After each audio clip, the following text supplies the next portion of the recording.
Evden çıktım, babamın iş yerine geliyordum. Yerde bir cüzdan gördüm. İçini açıp baktım, para var. Getirdim, babama teslim ettim.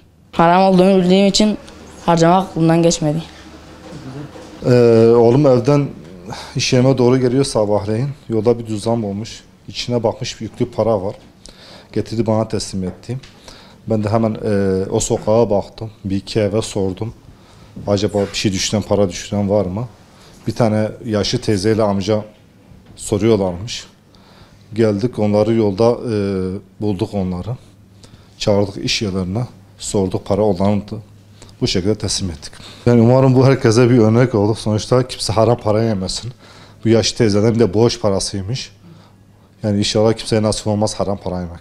والله إبراهيم أز بريدة هاتم قلت هم شارتيه وفري من بريدة كتن أز قريام من نديتن إشتا أز هات ما بابا مسلمانا وايد بيجا كركي مديتيا وتسليمي متكن خديش وراضي به خدي إيماني بدوا خدي وأنا حيري ربي